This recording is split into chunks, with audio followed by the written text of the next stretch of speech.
live action before a video? Nah, that'd be stupid.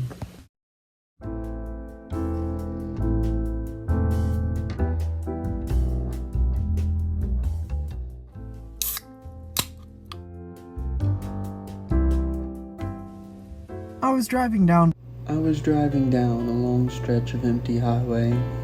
I passed a few small towns, but never encountered anyone on my drive, though I figured the road had to go somewhere. Towards what would be the Cumberland Gap, for no particular reason, except maybe for the joy of driving. I drove past the exit to Mountain Town, another dream I'll get to later, and through Union County. I passed Car City, and then...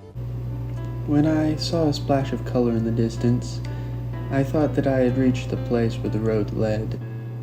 I passed its old faded sign first, where I picked up the name Fountain Town. Distance, I saw Fountain Town.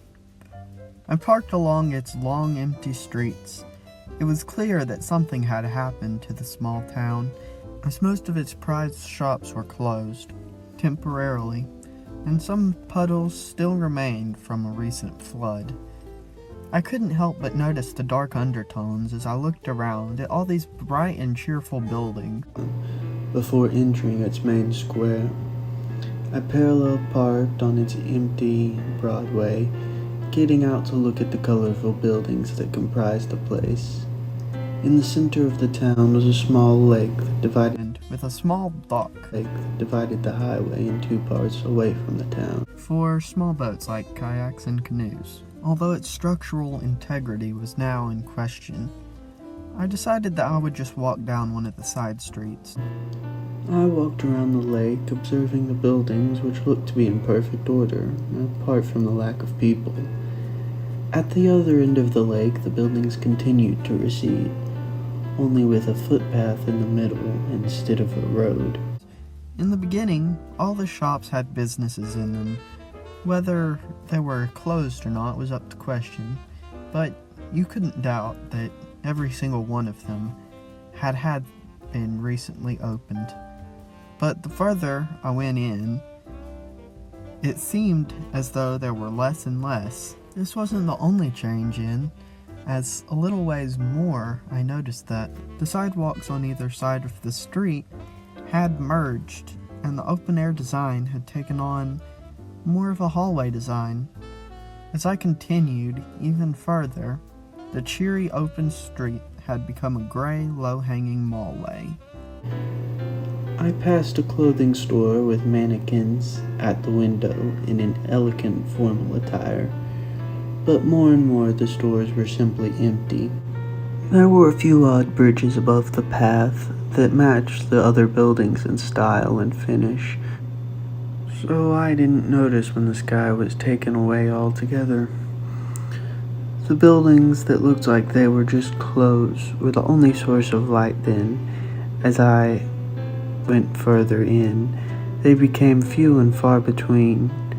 A drop ceiling now hung from the arched ceiling above, and I thought that the street had gained the appearance of a mall.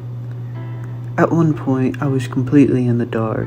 The further down I went, the darker it got, as eventually there were so few functional lights that the only light was coming from the sparse open shops. It was then that I reached the end, compelled forward by a single other lit store. When I got to it, I could go no further, as the hall had been boarded up. I looked at the store beside me to see a neon open sign inviting me in. I decided to go inside and ordered some iced cream. The end. So that old store's saturated yellow light was my only source of light. This store's only purpose seemed to be to service those who had made the long journey to the end. But after I purchased myself some spicy Cheetos, I noticed that this mallway didn't come to an end, but rather a shabby wall had been constructed, which I ate beside the store on a bench in front of the makeshift wall. When it was gone, I inspected the wall, finding a loose board to pull free. a single board, The and hole looked inside. let a ray of pale light in the hallway, and I looked through.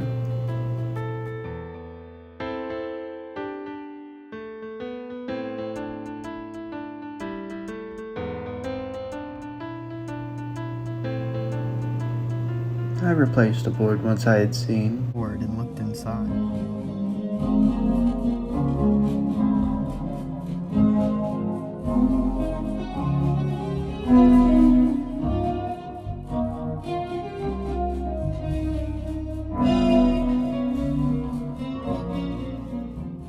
After looking around for a time, I put the board back and returned to Raven and left.